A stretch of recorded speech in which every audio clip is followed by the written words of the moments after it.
consciousness, our culture, our spirituality, our history. One Africa for Africans worldwide. Motherland's calling its diaspora home. Join my voice. Join my team. Join my campaign. Campaign 21 hashtag 1 million subscribers on the Pan African Daily TV YouTube. Be a volunteer. Apply now. Be the new Africa. Okay, good evening, everyone. Good evening, dear Pan African Daily TV family. Welcome to this exclusive, I call it exclusive editions, always when we have King Maponga and other prominent guests here with us tonight in the studio. And like we said, we had a 3 days sit down, cry die for our lost fallen heroes. Today is the last day. And the last day today, we want to start actually the series of our spirituality with King Maponga called the Pan-African Temple Ministry. So we're going to be doing this series every Sunday because we think it is time. It is time for us to take our spirituality to the next level. King Maponga has been here, others have been here. We've talked about the relevance of the science of our spirituality. So it is not about religion. It is not only about the Bible or the Quran or whatever. It is about the message and the spirit and how conscious we are when we interpret the messages at the altar. So we all also are aware of the fact that we know it is not only from on the side of King Maponga Joshua telling us and calling us, Africa is not even just our name. We are known as children of the Alkebo land. And so the moment we start integrating all this past into the reality, we would understand his book called Find Your Truth. And we are also encouraging all of you, as we'll be dropping the link to this book because it's available now. It will be relevant that each and every African, one of us, get the book, because the reference of the temple ministry, Pan-African Studies of our Spirituality, is going to really focus when we have the book. When we have the book, it's like our spirituality guide. And we would follow chapter per chapter each time we gather. So consider this. You want to call it a church every Sunday on the Pan-African Daily. You want to consider it a ministry. You want to consider King Maponga a prophet or a bishop or a reverend. Consider it in every atmosphere that you want your spirituality to grow, to know the truth, and to rise above your level of just under the stomachs, as we say. So I want to welcome all of you today. We're rounding up this series. Like I said, it is gone. It is all gone. The 3 days of mourning is gone. Now is the time for us to rise above all this waiting and know actually at which level we should be operating when we want to overcome in every challenges as Africans and building the Africa that we want. So I want to invite all of you that are joining and signing in from every platforms that you're welcome today. And while we take a little bit minute welcoming King Maponga on the show, Patrick is also out there trying to share the link to this live, because it's a very important series that we're starting today, the Pan-African Daily Temple Ministry, where we are taking an example, where do we go from here? Are our mothers, grandmothers supposed to bury their grandchildren? Why the spilling of blood? Is it actually the creator or our spirituality? Some Bibles are saying blood must be spilled.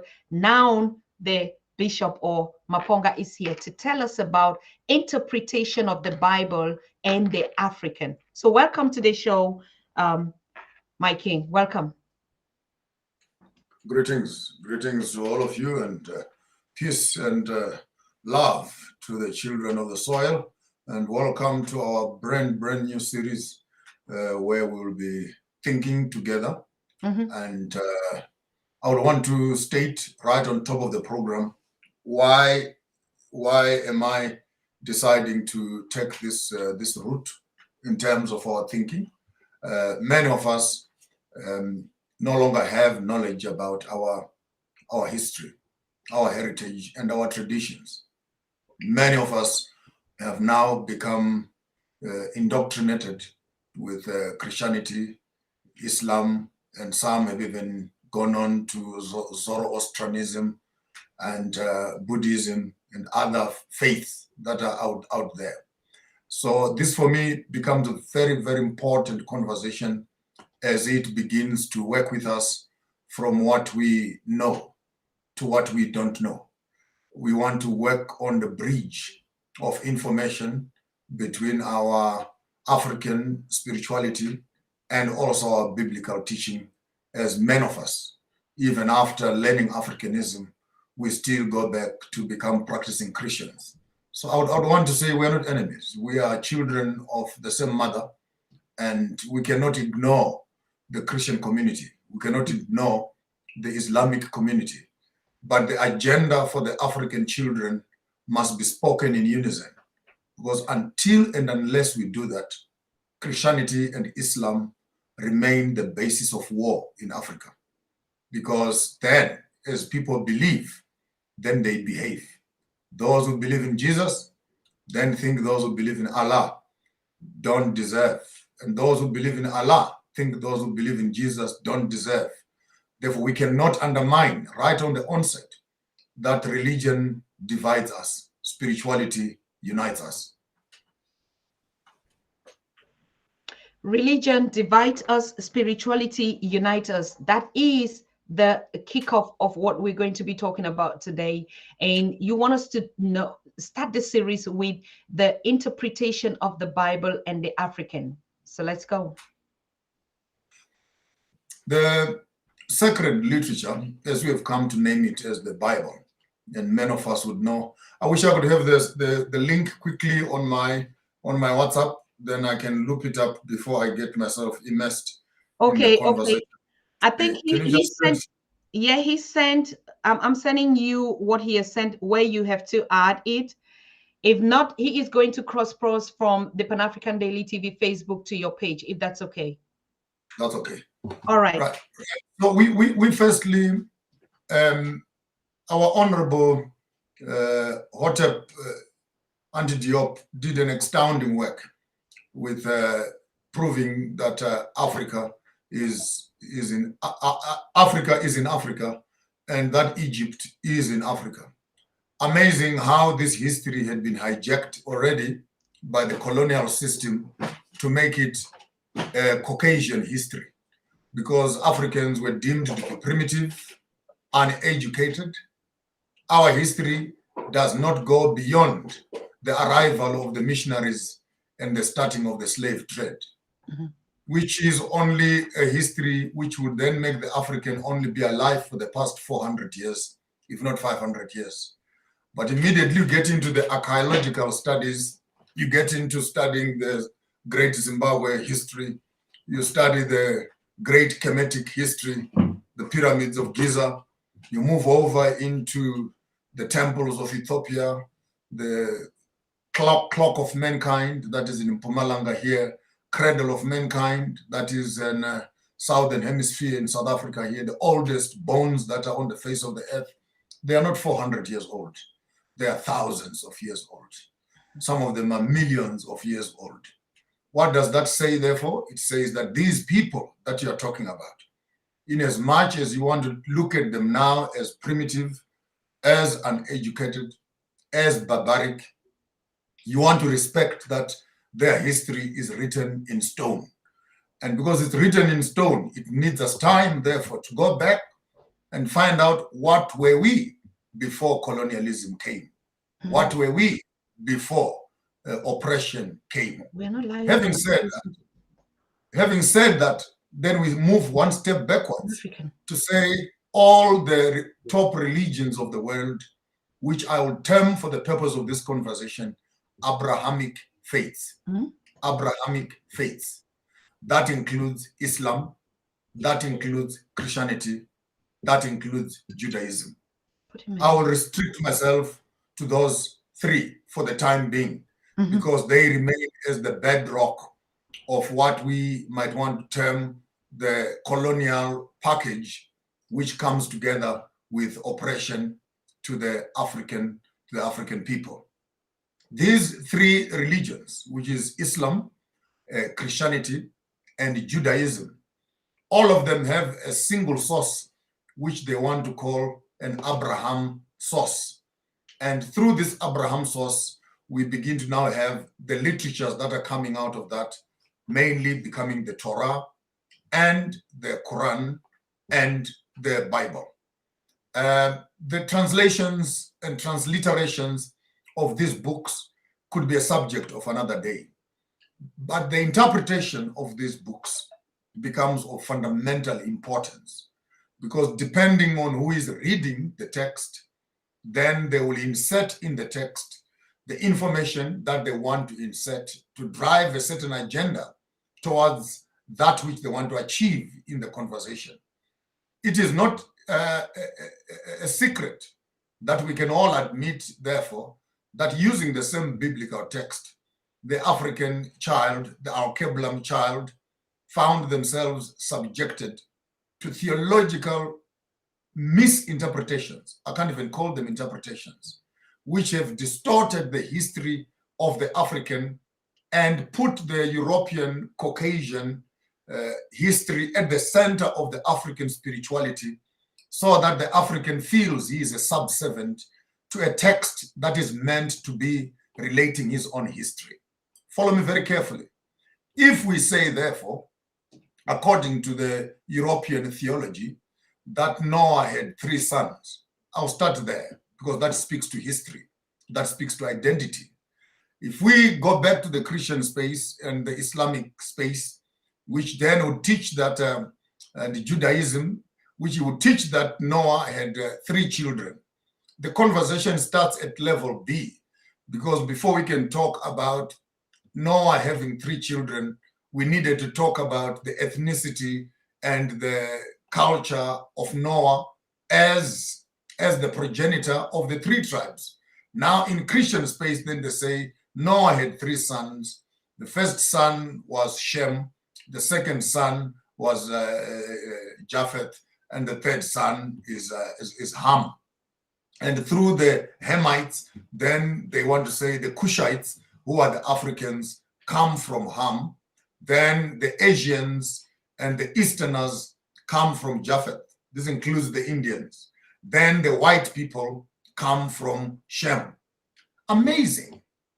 Indeed, this is amazing, because the same white people who say that their history is not African history, when it comes to the Bible, they want to place themselves right in the midst of the Bible and consider themselves as part of an African history, which is the Noahic history. Having said that, then they go and say, since Shem is the father of the white people, see the mischief right there. Follow me very carefully. Many of you who are Christians, you have not seen it in this light, so I'll be patient in explaining. So since Noah gave birth to Shem, and Shem gave birth to Perez, and if Shem is a white man, according to that narrative, then it means that Perez is a white man. And if Perez is a white man, then it means that Abraham is a white man. And if Abraham is a white man, then it means that Isaac is white. Then it means that Jacob is white. The 12 sons of Jacob are white because they're children of Shem. And then the whole Egyptian slave narrative we find there, figurative or literal, becomes the colonization or the enslavement of white people by the Hyksos, who are the blacks, who are the Egyptians. And if the Israelites are white, then it means that Jesse is white. It also means that David is white. It means that Solomon is white. It also means that Joseph is white. Ultimately, Jesus comes out as white. I want just to show you something very critical, that when you misrepresent one fact in interpretation, how much domino effect do you have in the theological development? By the time the white people are drawing and are giving us a white man and they say this is Jesus, why do you have a problem with that? Because you've accepted a wrong notion at the beginning of the theological conversation, which actually states that white people are children of Shem. And by saying so, the white people are actually saying their history is bound together with our history here on the land of Africa. Now look at the difference. If I should come around and say Noah was a black man, then Adam is a black man, Methuselah is a black man, Shem is a black man, Japheth is a black man, Ham is a black man, Abraham becomes a black man, Isaac, black man, Perez, Jesse, David, Solomon. The rest of the story becomes a black story.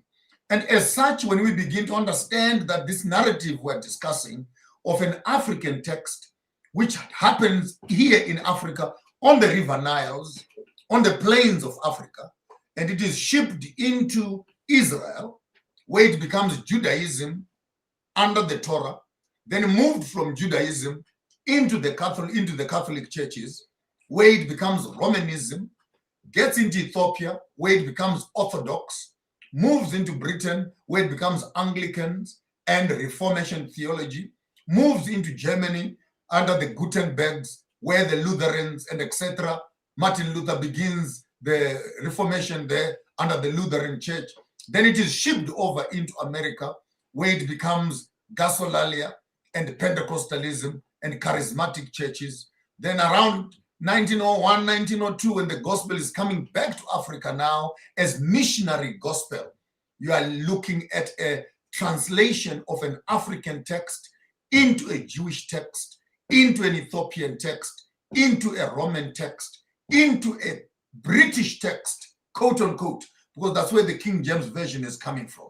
Then from the King James Version, the translation of that by the Gutenbergs and the Martin Luther creates for us now the European missionary ideology, which moves into America, into Pentecostalism and charismatic movement, later on shipped back into Africa now as what they call Christianity.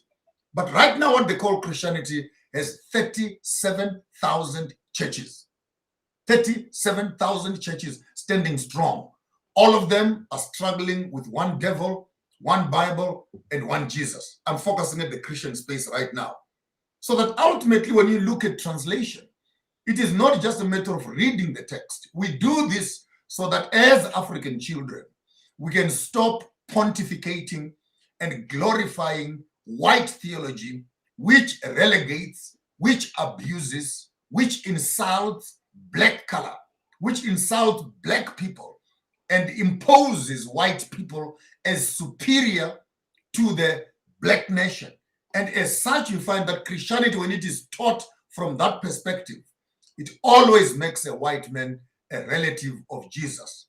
And it makes an African man a barbarian, it makes him a pagan, and it makes him a heathen. Whereas it is not so. The only time when the Bible actually speaks of the word heathens, it's actually speaking to the Romans, who were actually the Europeans, who crucified Yeshua in the New Testament.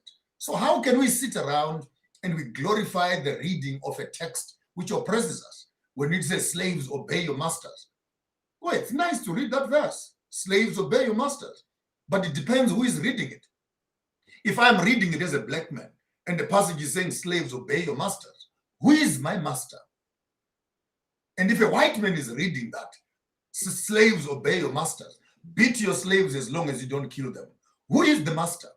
So until we understand the environment, the system level, the very space in which the biblical text is given, we will end up as servants to the text when we must be masters and owners of the text.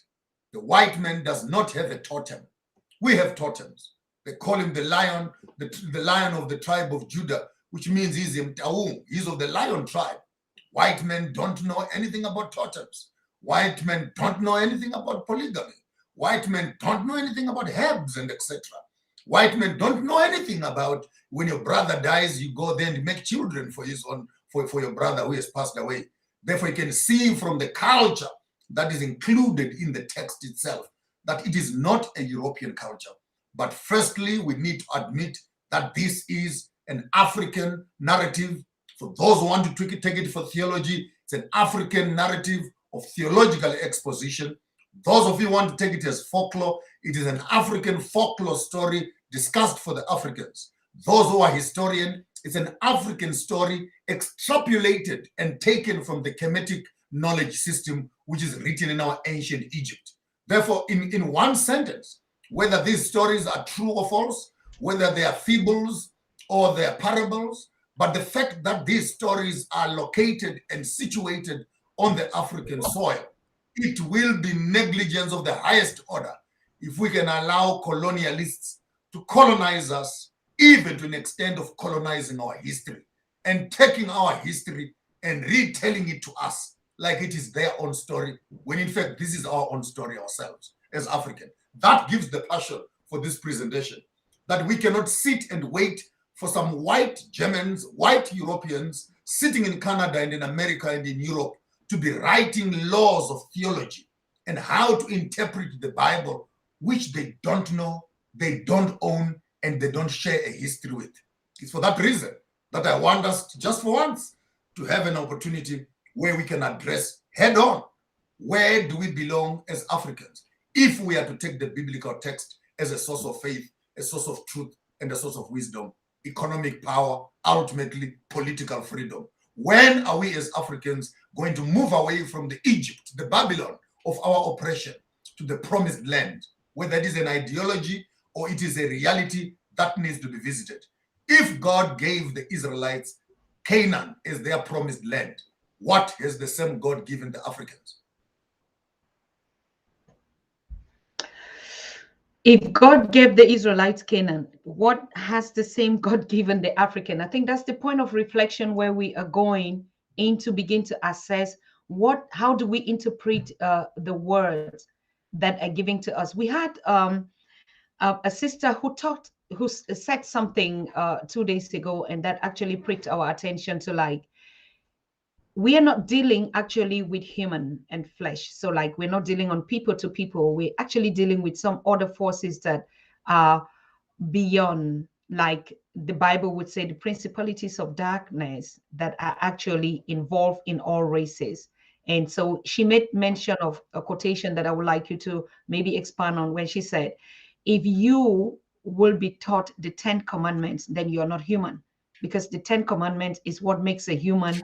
And us Africans, we don't need to learn it. We're from birth know that we don't need to kill, we don't need to commit adultery. But if you see the elements of Africans now killing each other, so where did this fit into the biblical interpretation? How do we understand it in our growth as spiritualities? Right on that, you are hitting the nail. You are hitting the nail on the head, because what you might want to call the 10 commandments, it will be very fascinating for you to go a step further and actually find out, to your great shock, to discover that the commandments you call the 10 commandments were in existence for thousands of years before even Moses wrote them on the tablet of stone. And as such, how then do we begin to even accept again that plagiaristic ideology of having our systems borrowed and stolen away from us? Now, I wish I could share something with you right there, which I have just done. Those of you who want to do some further research, I suggest you go and look at the 42 laws of Ma'at. 42 laws of Ma'at, 42. Which is an ancient Egyptian tablet, where you find this woman. Isn't it amazing that justice is represented by a woman holding a balancing scale in her hand? And that is Ma'at. And in Shona, when we say Tonamata, Kunama'at, Kunamata, means going back to the balancing scales of finding what keeps us balanced with nature. Now, when you read through the 42 laws of Ma'at, you will understand that they are positive in nature, they are not negative in nature. Whereas the Bible says, thou shalt not, thou shalt not. Ma'at is written saying, I will not. I will not. So it's a positive reaffirmation. It will be shocking for you, Dr. Susan Tata, to look at those 42 laws, and you will find out that Moses actually plagiarized and took the 10 commandments out of the 42. And in the laws of translation and hermeneutics, the older one is more authentic. And Ma'at laws are more authentic and much older than the 10 Commandments. I know that the inspiration for us to start this temple ministry of the Pan-African understanding of the Bible and the interpretation to the African understanding. So would you want to consider that we start treating these 42 laws as a series also, combining, I know after this conversation, I'm going to drop the chapter 131, which you talked about the 4 children of Al-Kebolan. And I think that would be a meditation for next Sunday. But do you consider that we have to walk with the 42 laws of Mahat? Very, very true. And very honestly speaking, this becomes our template of ancient knowledge and wisdom, which controls both our business and our economy, our politics, and our social structure, and our livelihood as Ubuntu, as children of Ntu. This becomes for me like a real 10, quote unquote, the 10 Commandments. This becomes like principles that we should all live by, because this is how the ancient civilization, take note, if we must glorify the ancient civilization of Kemet and the pyramids of Giza, the question is, what type of governance systems did they have? So you want to look at what system were they surviving under to produce such a civilization that now the whole world is singing that Egypt was successful. Here is the software. So there are 2 sets that I can share with you. One is the 42 laws of Ma'at. The other one is the Hammurabi Code of Conduct, which is the Babylonian text, also coupled up with the Enuma Elish and the epics of Gilgamesh. Now, sorry, I might become a bit academic and scholastic, but we have other sources that are much, much older to the Roman Dutch law when it comes to laws that govern the society. Right now, the Romans and the Dutch want to look like they did the best thing to bring laws into this world, but they're lying. These laws have been here for the longest of time. I am not saying the Bible is false. We must put it as an underdog of the Ma'at and Kemetic law. But in scholarship and in academic work, I am not bound to glorify that which has been plagiarized. I'm just here to share information as it is. So I can see some people putting comments there, getting a bit emotional. Good information is not emotional. Let's just learn, collect the information, go back and verify and see if what I'm saying is true. Then come back and engage. I'll state again, the Kemetic knowledge system, including the 42 laws of Ma'at, are thousands of years older than the 10 Commandments. If you can read the book of Acts, Moses was taught in all knowledge of Egypt, in military prowess, in poetry, in knowledge, in law, and in governance. By the time he was writing the 10 Commandments on the mountain, he only wrote 10. The African knowledge book has 42. You may want to find out, of course, from the 42 laws of Ma'at, and you look at the parables that Yeshua was teaching after he had been educated in Egypt. You would find it very fascinating also to note that by the age of 12, he had been taught by the Egyptians, who are the Africans. And he went back into the temple of the Jews and who were teaching the Torah. And when he started to teach them, they all fell back and say, where are you coming from? For the knowledge that you have is superior to the one that we have. Which synagogue has been teaching you what you know? Because now we know that Yeshua did not grow up in Israel. He grew up in Africa. As such, his knowledge system of his ministry and theology was not punctuated by Judaism and Hebraic thought, but it was more of an Afrocentric spirituality, which he used to challenge the elders. By the age of 12 years, he was more knowledgeable than the best of the professors in the Hebrew scholarships. So for me, that gives us even more meat to say we have for us a knowledge system that is superior. And I don't have need to feel sorry about that. I don't need to apologize about that. That's what we are. That's who we are as Africans. We taught the world how to read. We taught the world how to write. If you look at your emojis right now on your Facebook and on your Twitter accounts, is that not hieroglyphics? The very same thing our grandfathers used to do, drawing a man walking on water, putting sticks and etc. The whole of MOG story, we're back to Stone Age again, where we are talking in pictures and talking in hieroglyphics. Okay. Ethiopians argue the fact that Jesus Christ was black and that the theology of Jesus Christ, all right, there is the notion or the brainwash of the African that see these pictures of these actors acting in the Jesus Christ movie and put it white. Now, what is the problem in Jesus Christ? The image or the message? The image has a problem because the image gives tolerance to what I might call theological mischief. By creating a wrong picture, creating a wrong nationality around the Messiah, makes you as a black person to sympathize with the color that looks like the Messiah. And for that reason, when an African is looking at a white man, he's not just seeing a white man. He's seeing the resemblance of his very God. So there is a subtle psychological deification of white people.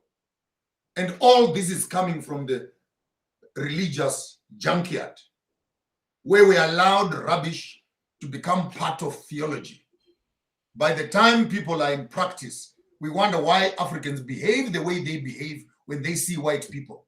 Meanwhile, religious organizations and churches have brainwashed their heads so that when they look and deal with white people, they don't deal with them as human beings, but they deal with them almost below the angels. And demonized black people, we now go to the bottom of the food chain.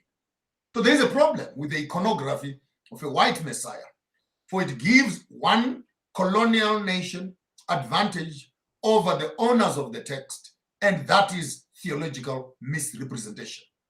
When it comes to the message of liberation must not only be liberation from sins, because if it is about sins, how many sins has the African committed? How many sins has the white man committed? Who needs more forgiveness? Who needs this Jesus, the African or the white man? So if you are talking about a Messiah, a Redeemer, we're actually looking at how are Africans going to walk out of this mess into the freedom that they want. Whoever does that is a Messiah to the Africans. So we cannot hang the Messiah on the cross in the history of the 2,000 years ago and say Jesus died when we are still dying. We cannot say Jesus will forgive our sins when we had not committed any sins 2,000 years ago. So our theology must not begin to pontificate and baptize and accept misrepresentations of the history itself. And then all of us as Africans immediately walk into a church. The first thing you are told, you are a sinner. You are evil. You need help. Jesus must help you. And this kind of teaching, which hits on the conscience, the identity, the pride of a nation, cannot create people who are prepared to change the environment and the political terrain. Instead, the Messiah is put in the future. He's going to fly from heaven with chariots and angels to come to fetch us. So what do Africans do? They sit around and fold their hands and wait for the Messiah to come back from heaven, while the white man is enjoying all the benefits that are on earth. So how can we give the white man the land and all its goodies, and we are waiting for heaven? Is heaven only for black people, or the white people are also going to go there? If ever there is a heaven. But if heaven is for all, then earth must be for all also. The African must have on earth what the white man has, so that the African can wait for the coming as the white man is also waiting. But we cannot use theology as a way of oppressing ourselves and killing our visions as African people, depending on a theological fantasy of a Messiah that is in the heavens. If God wanted us in heaven, Why did he put us on earth? Oh, if God wanted us in heaven, why did he put us on earth? That is also another situation where we would have to, okay, but let's just come back to what you're saying, which is even very relevant. I mean, the same Bible says, do not make an image of God. So but this image of God in this format of a white Jesus calendar that you find in every African homes, and Christmas, on Easter, even people change their profile picture and they put it to it. It's causing a kind of an identity challenge for an African to look at himself and believe that he is able. Is that what you're saying? The image. You see, this is where sometimes I get quite emotional, because you deal with Christians who think that they understand what they are talking about, when in fact they don't even have a clue of what they are talking about. I would not want to blow my own trumpet, but I come to you as a well-trained theological expert, a graduate for that matter, with a couple of years, almost a generation of working in the theological space. I'm not thumb-sucking. Isn't it funny that the Bible says don't make yourself images? But when a white man makes images, we keep quiet. And when you challenge those images, you're called a heretic. So what do you want from me? Your book, the book you hold, says don't do it. This man who looks like God, the white man, does it. Maponga J comes and says, this is rubbish, this is unacceptable. The very people who are glorifying this thing turn around to me to insult me for fighting against Jesus, and they'll never lift up their finger to fight against the white man who has caused the problem. This is where I totally get confused. I totally get confused, because it does not make theological sense. It does not even make common sense. To hold a book in your hand which condemns what you are doing, and yet you still say you believe in it.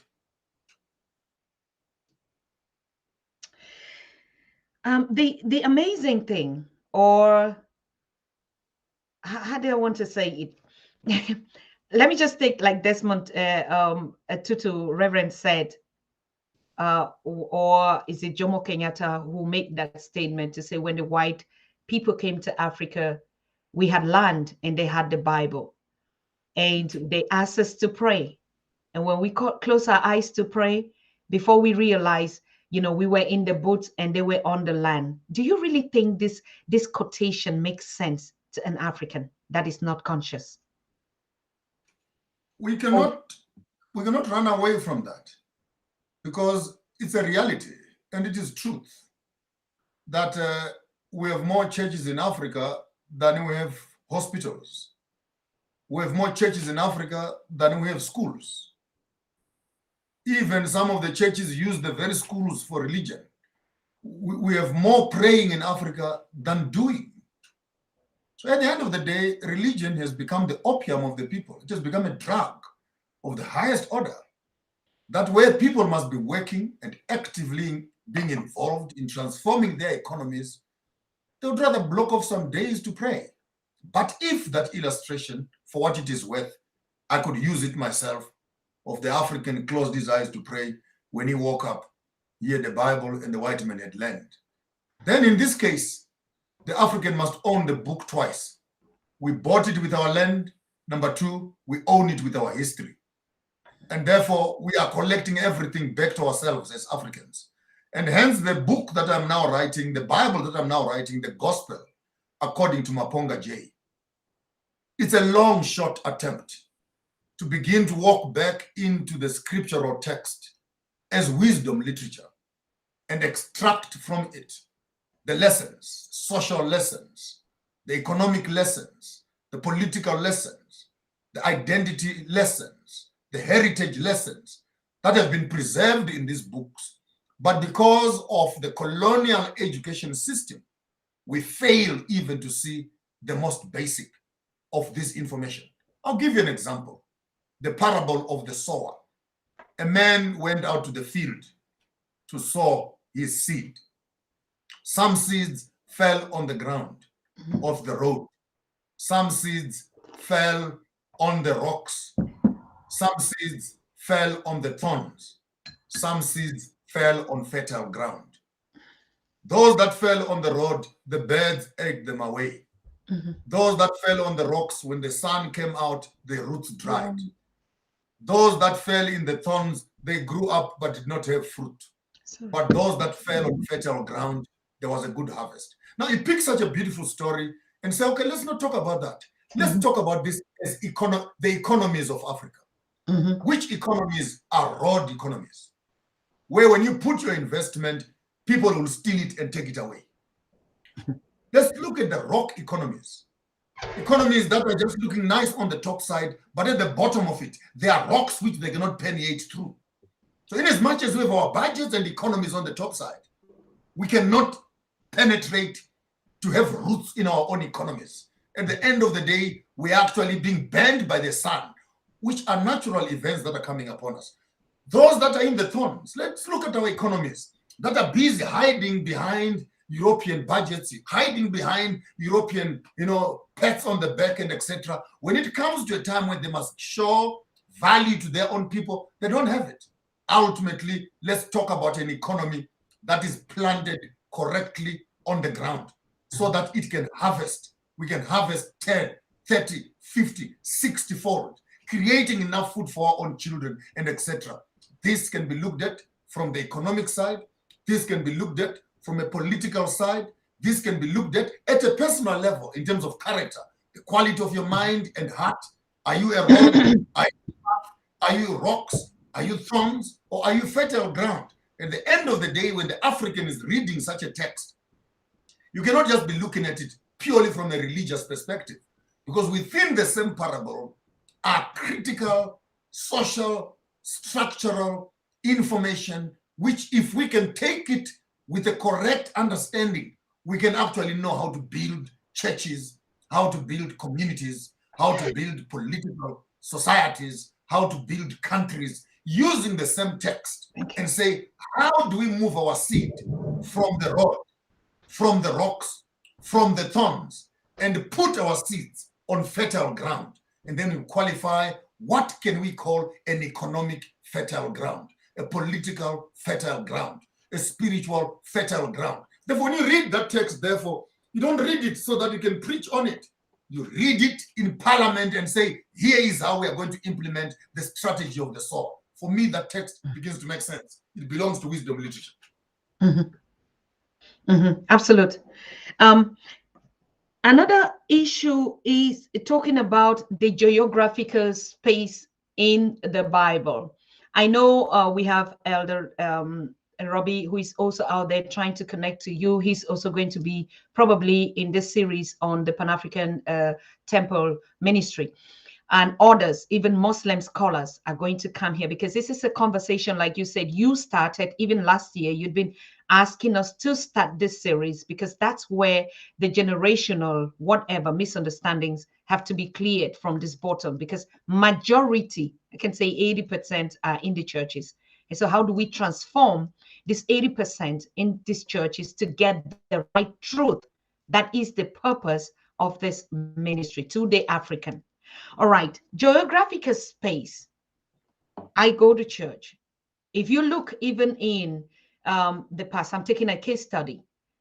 Our parents, when they came and they heard some words, Jerusalem, Israel, Jericho, Rome, Greece, I don't know, Egypt even.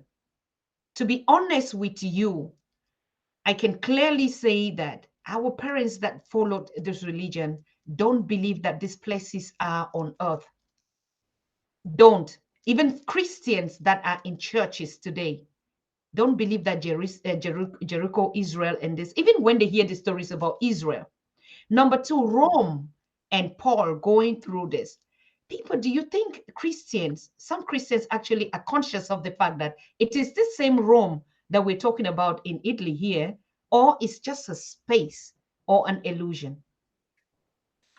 This will fall into the section that we call the decolonization project, where you are demystifying all these myths that have been clustered around the biblical text.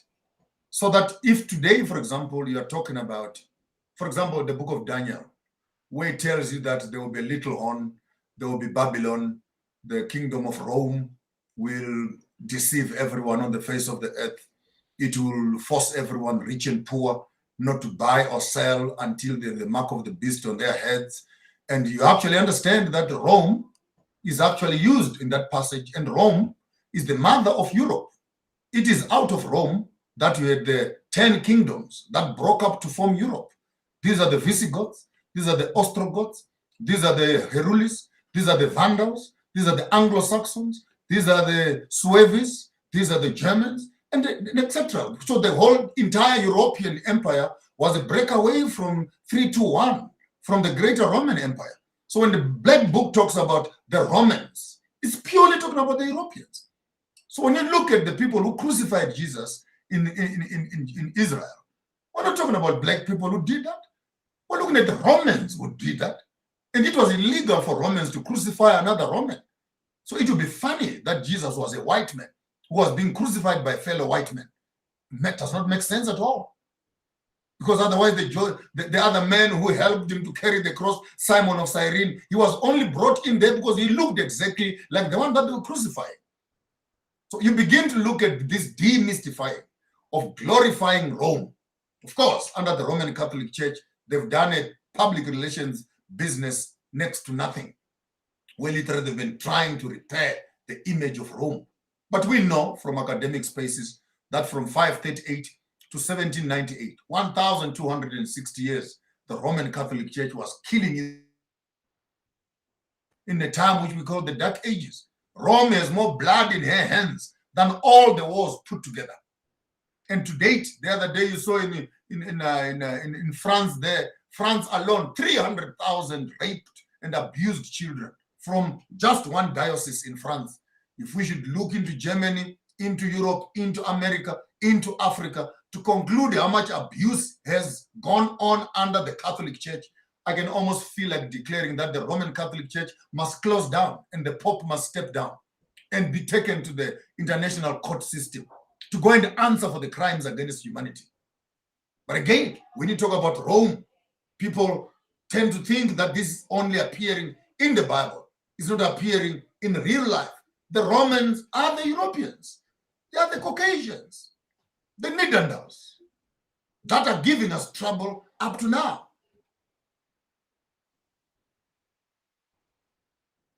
And Iran is Babylon, for example. Sudan, Kushite, Ethiopia. These are lands. The River Nile is here. I was there in the River Nile, right here in Uganda, where it starts in Lake Victoria, and it flows for the next 4,000 kilometers upstream to the Mediterranean. It's right here in Africa. Now, how can you have the history of Uganda in the River Nile under the black people of Uganda, which means the people of the skin, and you want to put a white man in there? It almost feels very mischievous, like they did on the movie of the Queen of Egypt, and they put that white-nosed woman to go and act the part of the Queen of Egypt, which is stealing black history and putting yourselves into that history as white people, which is theft, plagiarism of the highest order. And it's happening in front of our eyes. The American dollar is basically taking the whole picture of the Egyptian Ma'at. And right there, they put the whole picture of the eagle holding arrows and etc. That's not American history. That is African history. The pyramid that they have on their money there is not an American thing. They are stealing intellectual property of the Africans. And they build it into their own currencies. Now you look at it and it looks like an American dollar, which is actually stolen African IP. Like right now, the other day, they are refusing to bring back our African artifacts. For what reason? So Europe has not produced any civilization. They have stolen civilization. Pythagoras theorems are African theorems. Alchemy, which they call chemistry, is African alchemy, chemistry. Africans started operating the human skull thousands of years before the European even knew how to touch a man's skull. Follow me very carefully. We started doing birth control before the white man even knew how to swallow a tablet. We started showering and bathing in tubs. We taught the white people how to bath. Read it. As early as the 1900s here, Europeans did not bath. Here, like 1900s, 1800s, white people did not bath. We taught them how to bath. We taught them how to make hair. We taught them how to make facial creams. We started sailing around the world, civilizing the world, not colonizing the world. With pyramids in Peru, with family in the Pacific, families in the Aborigines, with families in China, even in the depth of the Hannibals and the European culture, Africans are there around the whole globe. We are the dominant culture. And that history is our history. This is what we need to be teaching our children. We are not servants. We are not slaves. We are not barbaric. We build ships. We build medicines. We build temples. We started off the clothing industry, medicine industry, midwifery, gynecology, psychiatry, controlling weather patterns and etc., agriculture. What can you tell us? Now you come around with some genetically modified seeds and you say you want to help Africa to quench poverty. We were not poor before you got here. We actually got poor when you got here. Because now you took away the land. You don't want to give us the land. So you want to create more food out of a small space. Then you give us genetically modified foods. Then you can produce more with less. If you leave the African to his land and his property, he can look after himself. In the Kalahari there's no hospital. There's no school. There's nothing. People are alive there and doing well. They have their own bushes, which is their pharmaceutical ward. They have their own sun and moon, which covers them by day and by night, and they're alive and they're kicking. So we cannot wait for our history to be manipulated into economic slavery on the basis that we're getting civilized. Civilization is overplayed. How do you civilize a human being who is alive and is able to adapt his life to his own vegetation and his own environment and say you're civilizing him? To what? So that he can drink sewage water? To what?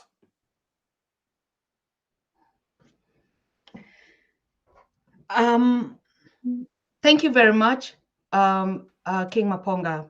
The next question or the next point of reflection on this series is going to be, you said something about there are more churches on the continent than hospitals. I look at it as a good thing, actually. If the message on the pulpit was correct, that would be a good thing, because connecting to the creator or being in love and harmony with ourselves and nature and using what is our own. If the messages or the pastors or our leaders in the churches would put the right message that reflects the reality of the African in her space, do you think that this would be, a total transformation? For instance, the churches would own land where their followers and Christians would farm, right, and create jobs in those churches. They would sponsor young people, talent, creativity, handwork, which was actually the way it was. Isn't it a good thing? I would suggest that firstly, we look at churches as an economic hub of the community. Mm-hmm. I will make it into questions so that I can lead you to a deeper question. Mm-hmm. What would happen if all the churches can collect monies on Saturday and on Sunday and put that money in one place? Will that not open a bank? Absolutely. That's the kind of model that I think should begin. The conversation is tilting to. Imagine the churches would form an organization, I'm still talking about the What churches, would but there's stop? a question that we What would still have to come to the sangomas. Go ahead. yes? What would stop? What would stop the churches of investing their money in the dressmakers within the churches and supply a fashion line Correct. to supply the whole country? What Absolutely. stops the church from taking some of their money and buying farms and then take the food and feed their own members? Yes. What stops the churches from putting their monies together and opening up schools, universities, and academies, technological hubs and innovation hubs to respond correctly to the social needs of the community? There's no righteousness, Dr. Tata, in you buying a factory and making it into a church, then call the people inside that factory to come and pray for employment. Exactly.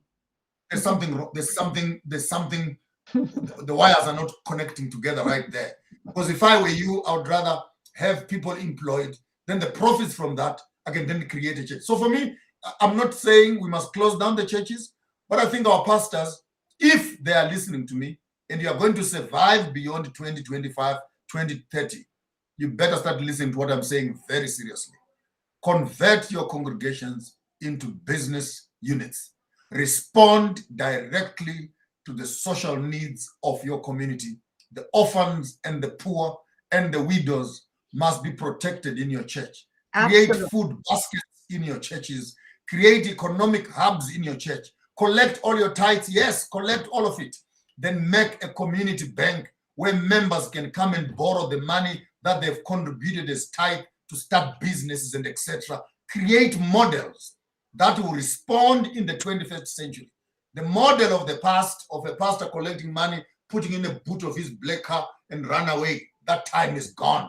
And I can promise you now, if you don't listen to me, you're going to be stoned in those churches in the near future. Members are now wide awake, wide awake. You cannot lie forever. Start saying the truth. We're here so that we can set the captives free. We're here so that the poor can eat, the blind can see, the lame can walk. Give mobility, give information to those that need it, create effective and functional communities. I thank you. Absolute. That's a fundamental key point where we are saying, and exactly the other churches or whatever religions, they had do the same thing. The churches are not more a place where people go to give just tithe. They become even centers for tourism event, and they just meet once in a time. Why? To celebrate these holidays now. They don't go every Sunday to do what we're doing. They meet only on particular critical events.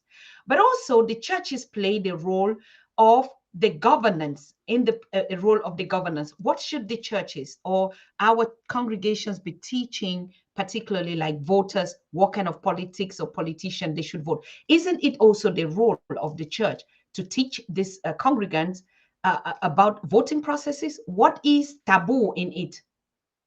I think that one will need to take a full day to consider that one. The church and political involvement, the church and its role in transforming the political environment. But for the purposes of tonight, I would rather raise the argument to the level where I would say the governance of the church in particular is affected again by the way the churches interpret the scriptures. You see, you read a verse, Dr. Tata, which says, put not your treasures on earth. There are robbers and thieves that are here. Put your treasures in heaven. Okay? Then a pastor picks up the pulpit to preach. Everything that we're doing on earth here is useless. Don't waste your time with these earthly things. Focus into the heavens. That's all that matters. Because all these things we have now are going to perish. You were born with nothing. You're going to die with nothing. Now bring me all the money that you have. Because you don't need it. But if we don't need it, you also don't need it in Fundis. If we don't need the money because we're going to heaven, then you also don't need it. So don't collect it. Then for me, that becomes a well-balanced argument. You cannot say to members, you don't need anything in this world. Just look forward to Jesus. And then after that, you say, please give me some money. Because as a pastor, you need the money. That becomes very murky. the interpretation of the text becomes very critical, because it depends what you tell the people that the Bible says. And when you say the Bible says, you are saying God says. And because God says, people must obey what God is saying, what the Bible is saying, what the pastor is saying. And many times, what God is saying, what the Bible is saying, and what the pastor is saying, and what the member is hearing are not the same thing. Are not the same thing. There are times where people have been in such disparity of truth, it's not even funny. And some of these ministers who think that they have more Holy Spirit than many of us do, he opens up his Bible one day and says, please, Lord, show me a verse that I must read. Opens up the Bible. Boom, the passage says, Judas hung himself. He closes the Bible. He was in trouble. But how, Lord, do you show me a passage that Judas hung himself? What are you saying to me? What are you saying to me right now? So he's getting a bit agitated. He says, Lord, please, Lord, show me another verse. He opens another verse. And the Bible says, go and do likewise. Boom! He closes the book. He says, no, just you said Judas hung himself. Now I must do likewise. How do I do like Judas? Please, Lord, be serious. I really want a word from you. Opens up a Bible again, boom, and the passage says, whatever you're about to do it quickly. You see, if you don't understand interpretation, you will hang yourself like Judas. You will think that when the Bible says Abraham slept with his housemaid, you must also go and make your housemaid your wife. Judas hung himself, you must also go and hang yourself. That's not it. There's interpretation of the text. And I think many of our African people have fallen gullible to the preachers because they take the text too literally, even in some cases where it is figurative. In some cases, it is prophetic. In some cases, it is allegorical. In some certain cases, it is parabolic. And at the end of the day, if you don't have a disciplined scholar standing on the pulpit to proclaim the message, you end up hearing his thoughts rather than the thoughts of the text and the thoughts of the author of the text. I share 150%.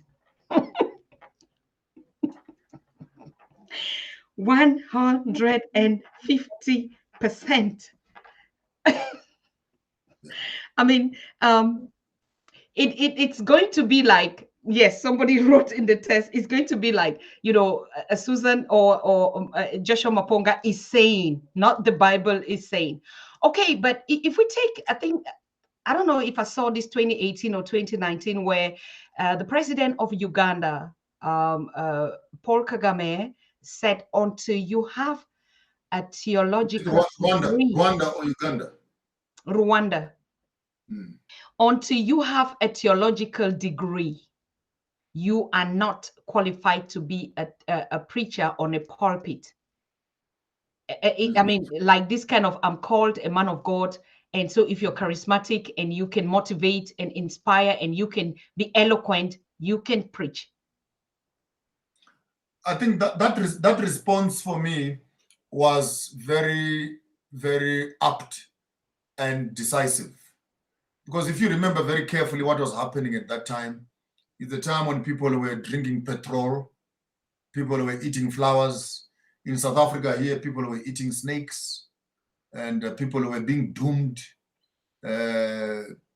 Women were being asked to take off underwears in church. Yes. And pastors praying for doing things that I was in a theological seminary myself. I studied there for more than 7 years. The things that I was seeing happening in the churches, even in classrooms where we never saw such things. We never saw such things. So I think what Kagame was trying to speak to was what I might want call peer review, so that ministers who are deeming themselves as professional, they can begin to call each other to order when such mischief of this are happening. And hence he's banning of some churches and putting some requirements of training. I think he's taking his people quite seriously, that in as much as this is a spiritual work that must be done, which is not necessarily academically qualified, but you cannot tell me that God only works with those that are not academically qualified. he was trying to put some amount of professionalism within a church space, which had almost become a circus of the highest order. It had almost become a circus. In South Africa, here we saw another man bringing a living man in a coffin and then claiming that he's resurrected the man from the dead. And Yes. such amount of gimmick, and it's mockery. It's mockery even to common sense. And I think it's an abusive system to the intelligence of our own people. So yes, Kagame remains my hero in many areas with few issues to pick up, but I think on some few issues he's hitting it quite hard and is quite clear, and I love his decisiveness. Because if we had not done that, I don't think we'll be where we are right now. The church right now is capable of destroying itself. It does not even need anyone to destroy it. It's capable of destroying itself. The amount of stuff happening there is good enough to close itself down. Another passage or another very common practice in our pulpits or in the Bible, or a common value that we all do know, yes, is life is vanity. For instance, we hear that all the time, particularly when we are mourning. That's when our spirits are low and we begin to say life has no value. It is vanity. We will all pass away, so I just have to live my life and stuff like that. But then we look at, for instance, these issues of I demonize the spirituality of life, and the person that is telling me this life is vanity, enjoys life, goes on vacation, and I admire it and I want to live like it. What kind of a situation? I mean, did God really just like it is useless? Just come here and just do nothing is vanity, and you go back. So, again, that's interpretation. Because I would pick up the same Bible. Instead of preaching life is vanity, I'll look up at passages such as Genesis 1:26, and God made man in his own image, after his own likeness. And he says to the man, have dominion over the birds of the air, be fruitful, then multiply and fill up the earth. I would read the passages that say, occupy till I come. I would read the passages that say, please honor the Lord in the days of thy youth, before the days of evil come nigh, when you shall say, I have no pleasure in them. I'll read passages that says, I come quickly, with my reward is with me, to give everyone according to what they have done. So to zoom in only on the vanity part of life, it's a philosophical argument which Solomon is giving us. And unless you are able to argue with Solomon in his wisdom, to understand why he is saying life is vanity, everything is meaningless under the sun. But before everything is meaningless, there is a time for everything under the sun. A time to be born, a time to cry, a time to laugh, a time to plant, a time to harvest, a time to gather stones, a time to throw them away. And so there's timing to everything. Now, if there is time for everything, how can life be vanity when it's actually punctuated by events that must follow each other? Again, it comes back to me as translation. What is it in terms of your hermeneutics that you want to project when you are telling people that your lives are useless? Everything that you're doing is useless. You are just useless.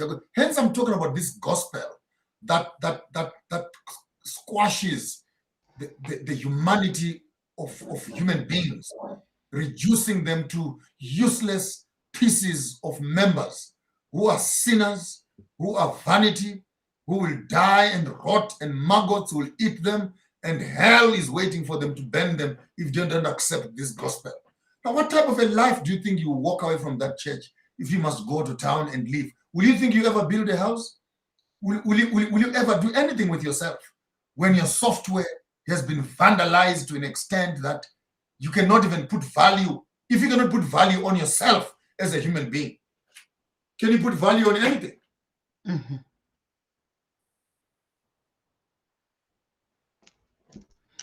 Absolute, yes. Value on ourselves, because it's obvious interpretation, everything is vanity. And so you begin to see this classism of those that don't make it, or for whatever reason, not everybody is blessed to be at that or equal in its own. People don't find out where their gifts are, so they now look at, if you're successful, not, I don't know what even success means to them, so it becomes like it's vanity after all. Do you think this is the kind of gospel that when we preach on our pulpits, particularly to our young people, it creates a form of laziness. You don't have the urge to change or to pick up a responsibility. After all, you give up life, as a matter of fact. Man, there are beautiful passages. I had actually committed quite a number of the passages into my memory. The beautiful passages like in the book of Romans that says there is no condemnation for those that are in the spirit. Don't condemn people, for the devil condemns, but our Messiah justifies and he saves us, so that what we cannot be, he has made us to become through him. And therefore, there's no condemnation for those that are in the spirit, for the Spirit of God, the Spirit of Yah, confirms within our hearts that we are sons and daughters of the Omnipotent One. We are heirs and co-heirs together with him who sits in high places. I consider, therefore, that I can do all things through him who gives me strength. So neither depth nor heights, nor things that will come, will separate me from the love of which I have with that which has brought me into existence. For I consider that we are more than conquerors, and all things work together for good for them that. So I don't know why people will be looking for verses that vandalize people instead of saying things that lift up the spirits of people to be in the image of him who has made them. I now know in old age that sometimes people tend to project their inferiority to other people, and pulpits become a medium of doing that. Thank you. So if a person does not know who they are, when they get on the pulpit, what are they going to teach you? They're going to teach you exactly what they don't know and emphasize on what they don't know. So for me, the beautiful part about the text is it also has these lifting moments where if these passages can be read correctly and interpreted correctly, we could actually find a software where we can start working from. And I'm doing this very deliberately, though I know I'm walking on thin ice, but I'm doing so fully understanding that many of our brothers and sisters, many of the children of the African soil, have now been drinking from this Christian platform. And until someone comes around and shows them another view, I want to conclude with a parable. A parable. A man was standing on top of a mountain. On top of a mountain. On the eastern side of the mountain was the beautiful sea. On the back, which is the western side, was a deep forest. On the north was a big mountain. And on the south were plains of vegetables. He called his 4 friends and made each one of them stand on each window. And he only allowed them to look into one window. And then he called them back in one room and said, "What did you see?"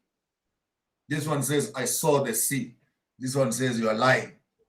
"I saw the mountain." This one says, "No, you are lying." I saw the forest." This one says, no, you're all lying. It was just beautiful grass. And they argued and argued and argued until the friend took all of them back to the same room again and took all 4 of them. "Look through this window. What do you see?" "I see the sea." "Next window." "I see the mountain." "Next window." "I see the fields." "Next window." "I see the forests." Interpretation is at that level. It just depends from which window you are looking into the text. So don't argue with the one who is looking into the forests because you are looking into the mountains. It just depends from which window you are looking at. And I want to challenge the African people. Let's go back again to the same window and let's relook at the same spaces, but let us look at them together and find new interpretations for the next generation. For what brought us here will not take us there. We need new forms of transport to continue with the journey of African spirituality. Ashe. Thank you very much. Next week, same time, we'll be on this show on this Pan-African Temple Ministry with Maponga Joshua on another topic that includes the 31, the 4 children of the Al-Kebulan would be our next conversation, but I'm going to drop already the text that we would all go through. And so when we gather here on Sunday, we're going to actually, if there are questions that we need to know more, because it's really elaborate. It's elaborate, this chapter 131 of that book. But you already know, like I said, I've dropped the link of Find Your Truth in this chat. Please make sure you order. I already saw in Amazon, I think it's at $9.49. I already ordered mine, and I'm really calling on all of us. Sometimes we have to move ahead. I know that we kind of like waited for this link of Find Our Truth to be available, but now this link is here. I really am calling on all of us before we reach here on Sunday. I want to see people that would be stretching out Find Your Truth and showing it to us. That's going to be a book that every African should have and should be a family studies book. Before while we're waiting on gospel according to King Maponga Joshua J, we are studying our spirituality journey to understand why and how the gospel can be a positive thing. Passages in the Bible or the book, the Bible, probably maybe is not a problem to the Africans that are talking about spirituality, but it is the consciousness to understand the scriptures and how they are interpreted. And like he concluded, it depends on which window you are seeing what. Not every eyes see the same future. So please, I am sharing this link again on here, and I see Sandra Edwards saying African spirituality will be our goal and our truth. One last question, please. I know you already concluded on this series, but this one is just an open question. I had someone that contacted us and say, when are the African sangomas going to gather to begin to unlock the mystery, the knowledge and the wisdom of the past, the visionaries, the watchers, like what you've been saying? When are we even ever going to have a structure like this for our sangomas?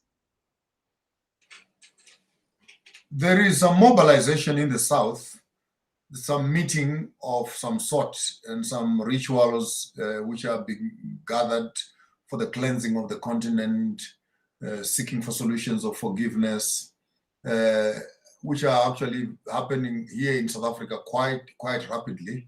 I happen to know 2 or 3 of such organizations, and some of them have actually linked up with the royal houses to begin to facilitate that spiritual conversation. But again, all things being equal, it will take mobilization, it will take championing. In some cases, it might also take financing and etc. to move people around and get such things done. But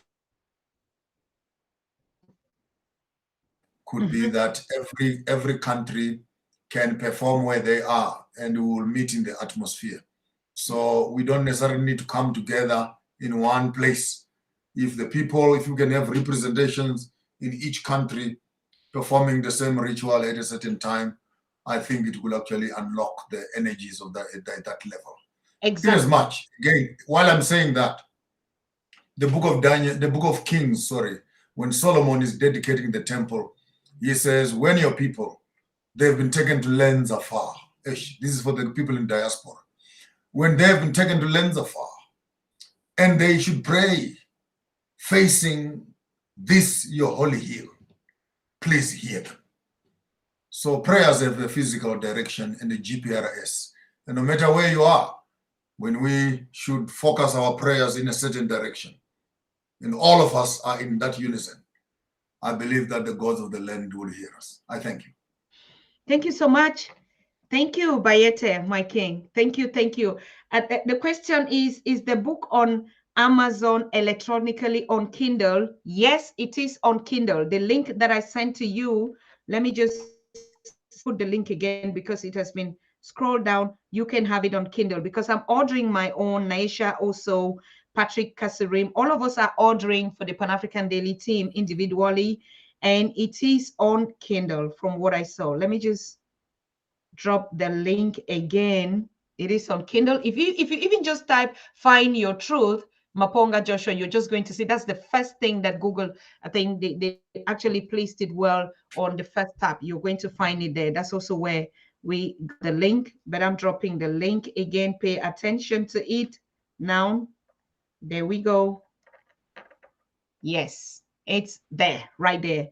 So if you click on it, you're going to get yours directly. Yep. Naisha, did you find that? Can you pin the link? The book is in Kindle. I want the physical book. Okay. King Maponga, they want the physical book, the Kindle version. I think you can also get the physical book, isn't it? Or is it still Yes, we can. in If they process? can send an order with you, I can mail a box to you. Then you can Oh, distribute. yes. Yes, of course, of course, of course, I'll do that. So yes, as you heard, we're gonna get a contact point for this book, and anyone can order, and then we mail it. You can also directly mail the addresses where you are in the diaspora to the Pan African Daily TV WhatsApp message group there, and we'll actually facilitate it over. But like we said, please, it is very relevant. Sometimes we have to move. We have to move beyond having our ministries, and it's just like you need a Bible to sit in the class. You need a Bible that they've done it over and over. So let's get an alternative Bible so that when we are talking about the scriptures and we take a passage and we go to our own and see how do we interpret this to the understanding of the Africa in an African text. I hope we all get the point what we're trying to do with Pan-African temple. Why do we even call it temple? Is because exactly that is the structures that we would have to revolutionize these structures. And like I said, under the week, even not only Sunday, we're also going to get Muslim scholars. Let us see what these books interpret to us. How do we Africans perceive it? Because if the Bible says God is love, and we're talking about love as Africans, so how do we interpret God is love or Jesus is love? How does an African understand that passage in an African perspective and context? That is the mission. And I want to thank the King. Yes. So one last word. Um, anyone who wants power will abuse us because love can achieve the same with cooperation. So let's love each other. Power is abusive, love is inclusive. And I think let's love each other. There's Black people, and let's build and let's learn so that we can grow. I thank you. Thank you, thank you, thank you again. Love is power. As you know, that is the essence. The essence is opening our eyes to understand. So we thank you so very much, Aking. We see ourselves on Sunday next week, same time, here live on the next chapter and the next series. Thank you so very much. Yeah. Good Thank night. you. Yeah, and to all of us, our viewers, we are on the spirituality week, and yes, we concluded and opening up a new chapter to clean our tears to say, if the word or the Creator says, if my people would listen to my word and would pray to me, I will heal the land. That is a spiritual, scriptural passage in the Bible. But how do you, as an African, understand this word in an African context? How do you interpret it as cleansing your land, which God is telling you that if you pray to me, I will listen. If you come together, I will heal you and I will cleanse your land. That is the message of reflection, and that is the point of the spirituality. What is it that we've been crying for? Cleansing of the land. And the Creator, the Most High, the powers that be say, if we all listen to Him, He will heal us and He will cleanse our land. So I want to wish you all a happy week. And tomorrow, if we're lucky, we're going to get Elder Rodney here, Elder Headley here, or Kojo Bentley. We're going to continue all this week. We're going to have Reverend Dr. Ninana, all this spiritualists. We're going to have a Muslim scholar, yes, Abdul Karim. You know, he's the Muslim scholar of the Bible. And this, how do we Africans interpret the word in an African perspective? And I think that's where this conflict has all been about. I can't say anything more. I mean, King Maponga said it also. Naisha, yes, I saw your comments in the background, and that we have to. The greatest of all is love. But how do we Africans achieve the Lord, the love without seeking the face of the Most High? How? And we wonder why we're murdered, we're killing, we're spilling blood. There is one thing that our consciousness must rise beyond just going, gathering in the churches and just happy and dancing and reading the Bible, that we don't even know where we are standing. So join us tomorrow, same time, on the Spirituality Week. And please watch out who our guest is going to be. Kojo, or is it going to be Elder Headley? So good night to all of us. We see ourselves again. Love, peace, and unity. That is what we are yearning to achieve, and we must achieve it by every means necessary. Thank you so very much. Good night.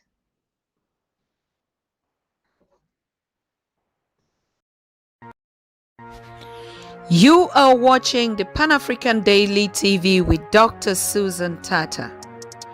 The Africa we want: unity, consciousness, our culture, our spirituality, our history. One Africa for Africans worldwide. Motherland's calling its diaspora home. Join my voice. Join my team. Join my campaign. Campaign 21 hashtag 1 million subscribers on the Pan-African Daily TV YouTube. Be a volunteer. Apply now. Be the new Africa.